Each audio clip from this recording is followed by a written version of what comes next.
Hello and welcome to this unfortunate breaking news episode of the WrestleTalk News. I am wearing some glasses here because unfortunately I shaved my eyebrows last night as part of some fun WrestleMania festivities for charity, but it's that time of year again. The exact same time as last year, shortly following WrestleMania, April 15th, we called it Black Wednesday last year, where WWE furloughed or fired or reported 40% of their workforce. We're talking backstage people, producers, writers, agents, people who work on the social media team. And the peak of the iceberg, the bit above the surface, the bit that we see most visibly, is the talent. That's where they got rid of Rusev and Zack Ryder, just a slew of people, Heath Slater, Drake Maverick for a hot second before they brought him back in again. And we're getting the exact same thing now. So I'll share my screen and we can go through these together. Production. Look at the skills. So we have, starting off, this is WWE's website, Billie Kay, Chelsea Green, Mickie James, and other superstars released.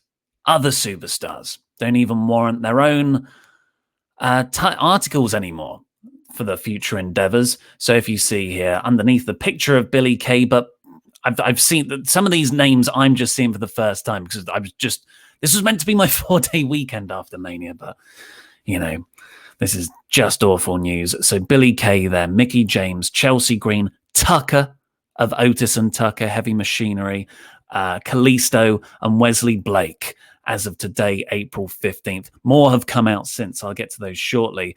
But just to run through these names, Billie Kay wrestled at WrestleMania. WrestleMania 37, night one, she was in the women's gauntlet. And she got a win. She got a freaking roll-up win over Naomi and Lana. She's been a comedy character, of course, for forever, and she's very good at it. They broke up the Iconics last summer for no reason, and now they're like, well, what do we do with her? She's really good at comedy, but you can only get so far with that. Let's get rid of her. Oh, if only you needed more women tag teams in your division. Mickie James, for me, she's one of the most underutilized talents in the entire company. She is that exact right positioning, a veteran talent who's still over with everyone, not a nostalgia for mid-noughties and teens, Mickie James. And she should be getting those like Raw Women's title shots against Asuka, or now against Rhea Ripley. She should be like the Natalia in terms of the locker room leader there. Absolute waste. Chelsea Green, she was brought in a couple of years ago. She had a bit of a run in NXT, but then she was called up to the main roster and she got injured a few times down in NXT as well. So they've gotten rid of her, unfortunately. Cannot believe Tucker. Well, I can totally believe Tucker. Another example of a tag team being broken up with no plans for at least one half of the team. Kalisto, he's one of the best high flyers in the world. And he is just, as Andrade said, as he was granted his release last month, he's since been very vocal about how WWE just doesn't book their Mexican talent properly, doesn't really care about their Latino talent beyond a certain bracket. You're a cruiserweight. You're just over here, do the lucha stuff. Just it's just so frustrating to see how this company churns people out. And Wesley Blake, is part of the botched Sons of Anarchy. That's not it. Forgotten Sons. That's what they're called. I legit did the bit. I legit forgot the name of the Forgotten Sons. Wesley Blake came up with Steven Cutler and, of course, Jackson Riker. And they pulled that act because Jackson Riker had started posting some sensitively political things in support of Blue Lives Matter against Black Lives Matter, that sort of stuff. So they pulled the act. Jackson Riker is still on TV. There's nothing wrong with that.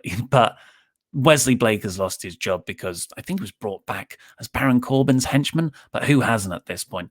So they're all gone from the company. Now, what happens after that is we get a a tweet from the very reliable WrestleVotes, who say, unfortunately, WWE's spring cleaning, in quotes, is underway. So that is implying expect more. And oh, look, what's this down in the bit here? I mean, it says Peyton? Has Peyton Royce been let go? I was going to do a bit about Samoa Joe. Oh my God, this is like a proper reaction video. Bloody hell. Okay, well, I didn't know that when I started doing this. There's Sean there. Peyton Royce has been released by WWE. I don't think there is going to be a sort of end to this. It went on for about an hour and a half, 2 hours last year. Let me go to WrestleTalk.com. We've got a list here. The current list is Billy Kay, Mickie James, Wesley Blake, Tucker, Chelsea Green, Kalisto, we knew about. Samoa Joe. Well, that's obviously why he's been removed from commentary. God damn it. We're all like, well, Samoa Joe could be a great guy to go against Bobby Lashley, or maybe even team up with Bobby Lashley. But the whole gimmick there was that the Hurt Business could have been a WWE version of TNA Impact's Beatdown Clan, which, of course, MVP, Bobby Lashley, and Samoa Joe were a part of. Or you could play off that shared history in a title feud. Samoa Joe, man.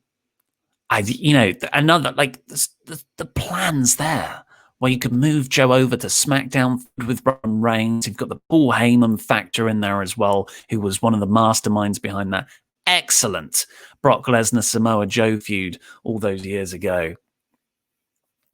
And he's not done anything for years. I mean, a year. He's had that. He suffered a couple of concussions. He got suspended. This was early 2020, if I recall correctly. And now he was put on commentary for the year, and he was fine, as good as you can be in WWE with them producing you. But now he's just fizzled out. I mean, I know AEW have made a lot of signees recently, and we're almost like, well, hold off now. You've got a big enough roster, but frickin' hell, if Samoa Joe's out there, snap him right up. I'd do the same with Mickie James, to be honest. Iconics are going to have a great thing on the indies. You see, maybe that's one of the silver linings, that last year it was so horrid because it was happening in a pandemic, and that meant people couldn't then go out and, wrestle elsewhere. Usually when wrestlers are released, the best thing for them is to go to an indie promotion, and you've got like a month, 3 months of commanding a very high price, and it softens the blow of losing your job.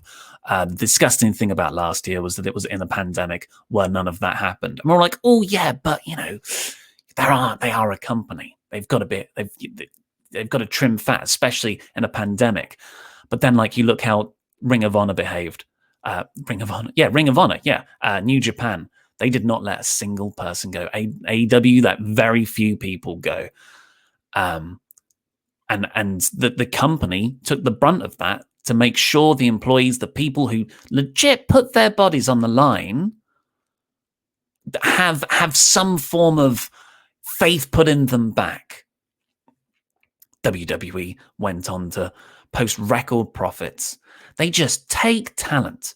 And when I say talent, I don't mean like the way we refer to wrestlers as the talent. I mean like talent, the actual, that it factor. They take that and they scrunch it up and they spit it out. God, what after the goodwill this company built up after night 1 and most of night 2 of WrestleMania, with fans back in attendance, they give us that Raw after Mania and this, that they are meant to be.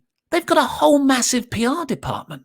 What the hell is wrong with them? This is the worst PR move. Let's be cynical about this. Let's just approach this from the idea of a company being very selfish. Don't do this now. Bo Dallas, haven't even spoken about him. And I mean, he hasn't done anything for years. I'm surprised he's still with the company. It's a massive waste. Yeah, sure. Looks like we're never going to get that Bray Wyatt extended family, other Fiend thing.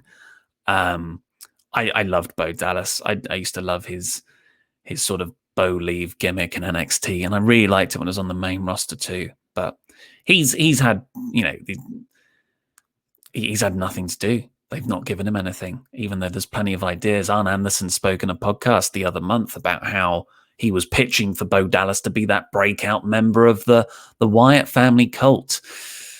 And Peyton Royce, I cannot believe we're here. I mean, it's a joke at this point because people being high on you backstage is now the kiss of death. And the amount of reports we saw last summer, WWE high on Peyton Royce backstage. And I'm not saying those reports were false. I'm saying that's the mark of a company that does not know what it wants and has no clear foresight for building stars and treating its talent nicely. What a paranoid atmosphere this place creates. Andrade's also trending on Twitter. I mean, he was already released. It's weird parallels. Like FTR requested their release, they requested it, I think, a year in advance, and were finally granted it 2 weeks out from WrestleMania last March. And then, like almost released before it was cool, a couple of weeks after that, we get that mass slew of releases. And here, Andrade was given his release, and then you get this mass slew of releases. That to me says that if you requested your release, you would have probably been given your release before this day. That would lead one to believe that these releases weren't ones that people asked for. I mean, I'll just refresh, see if anyone else has sadly been let go. No, still caps out at Peyton Royce. The way they did this last year was, and this is what wrestlers have said in interviews afterwards, is they woke up that morning and they were sent a text, like a mass text about how, budget cuts are coming. And then everyone was just by their phones waiting. And you'd get your phone call and then you'd be like, yeah, you let go. So now we just have to, because it's like that process of ringing up someone, we released you, ringing up someone, we released you. That could be the end of it with Peyton Royce, or there could be more. But as of now, that's 9 people. Last year, I think it was close to 15. This company, makes it hard to be a fan. We have a live stream starting over on a WrestleTalk podcast to cover these more in depth. I'm going to jump over there. I'll be on there now, probably. And we've also got Wrestling Daily coming up on the Wrestling Daily channel, which will also have a lot of discussion about that. So go subscribe here to WrestleTalk, subscribe to WrestleTalk podcast channel, subscribe to Wrestling Daily. Also, keep checking back on WrestleTalk.com. I've been Mr. Davis. Yeah. Let me know what you think about this in the comments down below.